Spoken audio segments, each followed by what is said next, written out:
और सड़कें समंदर में तब्दील हो गई और कई इलाकों में पानी जमा होने के चलते लोगों को आवाजाही में दिक्कत हो रही है। तेज बारिश के चलते दिल्ली में केवल मेन रोड ही नहीं बल्कि हाईवे पर भी भीषण ट्रैफिक जाम लगा है। वहीं आज भी मौसम विभाग ने दिल्ली एनसीआर में अलर्ट जारी किया है बारिश को लेकर।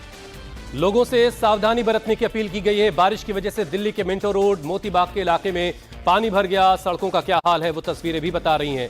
और कामकाज का दिन होने की वजह से, ट्यूसडे का दिन होने की वजह से सुबह सुबह सड़कों पर हर तरफ लंबा लंबा जाम लगा हुआ है। ये दो तस्वीरें इस वक्त आपके सामने है। सड़कों पर भरा हुआ यह पानी, जिसकी वजह से ट्रैफिक की रफ्तार स्लो पड़ गई है। लोगों को अपने दफ्तरों तक पहुंचने पर, अपने मंजिलों तक पहुंचने में काफ़ी वक्त सड़कों पर लगाना पड़ रहा है। तो दो तस्वीरें आप देख रहे हैं दिल्ली की, जहां पर लगातार बारिश के बाद इस वक्त हालात खराब हैं और कई जगहों पर पानी भर जाने के चलते ट्रैफिक पर इसका असर पड़ा है। अगर आप अपने दफ्तर के लिए या कि दूसरे काम के लिए घर से बाहर निकल रहे हैं तो जरूर वक्त लेके निकलिए, नहीं तो आपको वक्त से पहुंचने में दिक्कत होगी, क्योंकि कई जगहों पर लंबा जाम लगना शुरू हो गया है।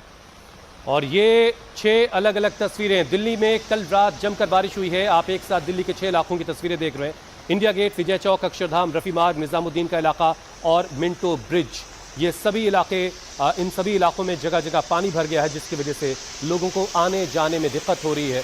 और सुबह ख़ास तौर से जो ऑफिस जाने वाले लोग हैं वो ट्रैफिक जाम में फंस सकते हैं। उनको अपने दफ्तर पहुंचने में देर हो सकती है, इसलिए थोड़ा वक्त लेकर निकलिएगा ताकि आप जाम की परेशानी से जूझते हुए अपने दफ्तर वक्त से पहुंच पाएं।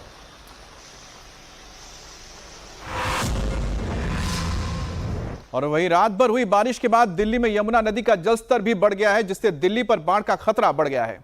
फिलहाल दिल्ली में यमुना का जलस्तर 204.12 मीटर को पार कर चुका है, जो कि चेतावनी के स्तर 204.5 मीटर से बस थोड़ा सा ही नीचे, बस नाम मात्र को। हथनीकुंड बैराज से पानी छोड़े जाने के बाद रात भर तेज बारिश हुई है। यमुना का जलस्तर लगातार बढ़ रहा है। ऐसे में प्रशासन की तरफ से यमुना के किनारे रहने वाले लोगों को अलर्ट किया गया। ये निशान आप देख रहे हैं खतरे का, इससे बस कुछ ही सेंटीमीटर नीचे रह गया मामला। और पानी का फ्लो आप देखिए, जबरदस्त इस वक्त पानी का फ्लो है यमुना में। ऐसा फ्लो दिल्ली वालों को कम ही देखने को मिलता है। बहरहाल इस मौसम में तो यमुना अपनी असली शक्ल में नजर आने लगती है। उत्तराखंड में मॉनसून का कहर बनकर बरस रहा है। कहीं भारी बारिश से नदी नाले उफान है और तो कहीं बादल फटने से लोगों की जिंदगी पर आफत आई हुई है। और इस बीच मौसम को देखते हुए अमरनाथ यात्रा को रोक दिया गया है और खबरों के मुताबिक 14 अगस्त के बाद अब यात्रा शुरू होगी। वहीं आज भी मौसम विभाग की ओर से बारिश का रेड अलर्ट जारी किया गया है और लोगों से बेवजह घरों से ना निकलने की अपील की गई है।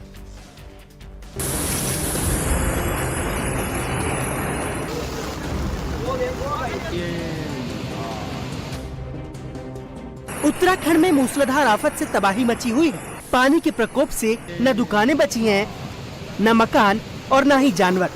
सैलाब का प्रचंड प्रहार सब बहा ले जाने पर आमादा है। डराने वाली ये तस्वीरें देहरादून के माल देवता इलाके की हैं, जहां बादल फटने के बाद आया सैलाब अपने साथ सब बहा ले गया। नदी किनारे बनी 5 दुकानें तिनके की तरह पानी में बहती चली गयी और लोग कुछ नहीं कर सके। भारी बारिश के चलते देहरादून में नदियां डेंजर लेवल से ऊपर बह रही हैं। हाल ऐसा है कि रायपुर स्थित नदी में कई मवेशी बह गए। तस्वीरों में देख सकते हैं कि कैसे पानी का सैलाब एक के बाद एक कई मवेशियों को बहा कर ले जा रहा है और कोई कुछ भी कर पाने में असमर्थ है। देहरादून के टपकेश्वर महादेव मंदिर का हाल भी देख लीजिए, जहां तमसा नदी रौद्र रूप में बह रही है। पानी की आवाज सुनकर और रफ्तार देखकर ही डर लग रहा है। मंदिर डूब चुका है। आसपास के इलाके के लोग या तो घरों में कैद हैं या सुरक्षित जगहों पर चले गए हैं, क्योंकि मौसम विभाग का अलर्ट आज भी जारी है और लोगों से सावधानी बरतने की अपील की जा रही है। वहीं हल्द्वानी में भी बारिश से जल प्रलय का सीन दिखा। मूसलाधार बारिश ने शहर में जनजीवन को प्रभावित कर दिया है। तो वन चौकी से निकलने वाला नाला पूरी तरह उफान पर है, जिसके चलते आसपास के घरों में पानी घुस गया है। हालांकि नगर निगम और प्रशासन अलर्ट मोड पर है, लेकिन परेशानी की बात यह है कि आज भी राज्य में बारिश का रेड अलर्ट जारी है।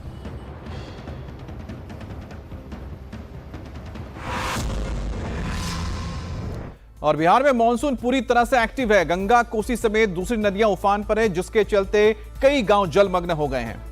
कहीं खेत खलिहान तो कहीं कमर तक पानी भरने की वजह से जनजीवन अस्त व्यस्त है।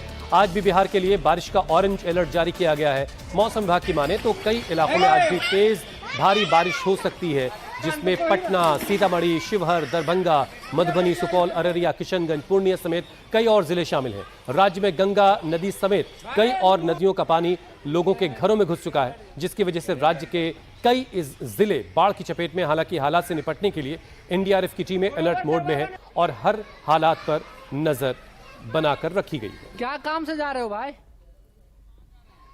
क्या काम? और अब तस्वीरें आपको जम्मू कश्मीर के राजौरी की दिखाते हैं, जहां लगातार बारिश से शहर के कई हिस्सों में जलभराव के हालात बन गए हैं। कई इलाकों में नदियां उफान पर, जिसकी वजह से कई इलाकों में इस वक्त बाढ़ जैसे हालात हैं। इस सड़कों पर भरा पानी, जिसकी वजह से आम जनजीवन बेहाल है और नदियां अपने रौद्र रूप में इस वक्त दिखाई दे रही हैं।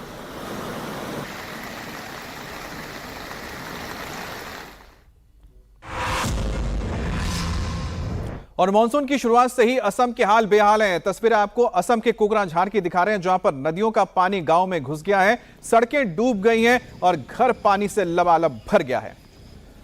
अब जिस वजह से घरों में जो ग्राउंड फ्लोर पर रखा सारा सामान है वो खराब भी हो गया बहुत सारे लोगों का। बहुत सारे लोगों ने वक्त रहते अपनी चीज़ों को फर्स्ट फ्लोर पर, उससे ऊपर की जगहों पर रख दिया। हालांकि अब इस इलाके में रहने वाले लोग नाव के सहारे अपनी जिंदगी बसर कर रहे हैं, आने जाने के लिए नाव का इस्तेमाल कर रहे हैं। उत्तरकाशी के धराली में आई तबाही की वजह जानने के लिए एक्सपर्ट्स की टीम आज धराली पहुंच रही, जिसमें 7 वैज्ञानिक शामिल हैं। एनआईएम की यह टीम धराली की स्टडी करेगी और घटनास्थल की तस्वीरें लेंगी। इधर हर्षिल में लगातार हो रही बारिश के कारण झील पर टूटने का खतरा बढ़ गया है। ऐसे में हर्षिल को खाली कराया जा रहा है। उत्तरकाशी के धराली में आई आपदा के बाद अब हर्षिल में बनी झील के टूटने का खतरा बन गया है। प्रशासन के लिए झील को वक्त रहते खाली कराना बड़ा चैलेंज है। इस बीच भारी बारिश के बाद झील के टूटने का खतरा बना हुआ है। ऐसे में हर्षिल में झील के सामने की आबादी वाले इलाके को खाली कराया जा रहा है। हर्षिल में बादल फटने के बाद एक अस्थायी झील बन गई है, जो टाइम बॉम्ब की तरह हर्षिल को डरा रही है। तस्वीरें हम आपको दिखा रहे हैं कि झील कितनी गहरी है, कितनी बड़ी है। हर्षिल हेलीपैड पर बनी अस्थायी झील की सिंचाई विभाग की टेक्निकल टीम ने जांच की है। झील से पानी की निकासी का रास्ता बनाने का काम मैनुअल तरीके से करने की तैयारी है। झील पर जल निकासी का काम करने के लिए यूजेवीएनएल की टीम हर्षिल पहुंच चुकी है, जबकि इसके लिए सिंचाई विभाग के अधिकारी और मजदूर हेलीकॉप्टर से हर्षिल पहुंचने वाले हैं। एक तरफ रेस्क्यू और सर्चिंग के साथ झील से जल निकासी पर जोर है, तो 5 अगस्त की त्रासदी के निशान डराने वाले हैं। और दिल्ली में आवारा कुत्तों को लेकर सुप्रीम कोर्ट के आदेश का विरोध शुरू हो गया है। दिल्ली के इंडिया गेट के पास सोमवार रात को एनिमल एक्टिविस्ट ने विरोध प्रदर्शन किया और पुलिस ने उन्हें हिरासत में लिया है। वहीं पर दिल्ली की सीएम रेखा गुप्ता ने कहा है कि वो सुप्रीम कोर्ट के इस आदेश को सिलसिलेवार ढंग से लागू करवाएंगी। दरअसल सुप्रीम कोर्ट ने आवारा कुत्तों के मामले में कड़ा रुख अपनाते हुए दिल्ली एनसीआर में उन्हें पकड़ने और उनकी नसबंदी करने और साथ में उनको डॉग शेल्टर में रखने के लिए कहा है। मतलब खुले में अब आवारा कुत्ते नहीं घूम सकते, ऐसा सुप्रीम कोर्ट की तरफ से कहा गया, जिसके बाद इसका विरोध भी हो रहा है।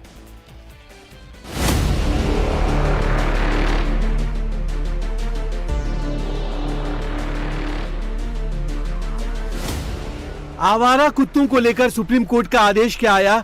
बड़ी संख्या में animal right activist India Gate के सामने जमा हुए और इस आदेश का विरोध करने लगे। इनका कहना है कि आखिर कुत्तों की क्या गलती है कि उन्हें सड़क से उठाया जा रहा है। और कुत्तों ने आपका क्या बिगाड़ा? अगर एक कुत्ता काटता है तो उसको हटाइए, 50 कुत्तों को उसका क्यों हर्जाना भुगतना पड़ेगा? एक आदमी रेप करता है तो पूरी कम्युनिटी को अंदर थोड़ी डालते हैं। हम सुप्रीम कोर्ट का सम्मान करते हैं। हमने बहुत मांग करी थी कि हमारी साइड भी सुन लीजिए, बट सुप्रीम कोर्ट ने बोला हमें तुम्हारी सुननी ही नहीं है। आवारा कुत्तों को लेकर सुप्रीम कोर्ट के कड़े रुख के बाद दिल्ली सरकार ने इस आदेश को सख्ती से लागू करने का ऐलान किया है। दिल्ली की सीएम रेखा गुप्ता ने कहा कि इस समस्या से लोग लंबे समय से परेशान हैं और सर्वोच्च अदालत के आदेश को सिलसिलेवार तरीके से लागू किया जाएगा। दिल्ली की जनता वर्षों से इस विषय पे परेशान है। हमारी सरकार बनने के बाद से इन विषयों पे चर्चा करते हुए इसके समाधानों पे वर्कआउट कर ही रहे थे। इसमें माननीय कोर्ट ने जो आदेश दिया है वो भी हमारे लिए बहुत महत्वपूर्ण है। हमारा एक ही ध्येय है, दिल्ली की जनता को राहत देना। आज ये प्रॉब्लम जिस विकराल रूप धारण करके दिल्ली के सामने खड़ी है, इसमें सरकार की ईमानदारी के साथ में समाधान देना ये बहुत महत्वपूर्ण है, जिसकी हमने पूरी योजना बनाते हुए इस समस्या पे काम हम करेंगे और दिल्ली की जनता को बड़ा लाभ हम लगातार देने वाले हैं। दरअसल दिल्ली एनसीआर में आवारा कुत्तों के बढ़ते खतरे पर सुप्रीम कोर्ट ने कड़ी नाराजगी जाहिर की है। जस्टिस जेबी पारदीवाला और जस्टिस आर महादेवन की बेंच ने आवारा कुत्तों को पकड़ने, उनकी नसबंदी करने और उन्हें डॉग शेल्टर में रखने के निर्देश दिए। 15 अगस्त से पहले देश भर में हर घर तिरंगा की धूम है। राजधानी दिल्ली में भी सांसद और केंद्रीय मंत्री तिरंगा यात्रा में शामिल हुए। भारत मंडपम से मेजर ध्यानचंद स्टेडियम तक निकाली गई बाइक रैली को मुख्यमंत्री रेखा गुप्ता ने हरी झंडी दिखाकर रवाना किया। ये दिन प्रतिदिन हमारा प्यार, हमारा जोश, हमारी उमंग इस स्वतंत्रता दिवस के राष्ट्रीय पर्व पर बढ़ती जा रही है। मैं बहुत धन्यवाद करती हूँ आदरणीय प्रधानमंत्री नरेंद्र मोदी जी का, जिन्होंने इस राष्ट्रीय उत्सव को हर घर का उत्सव बना दिया।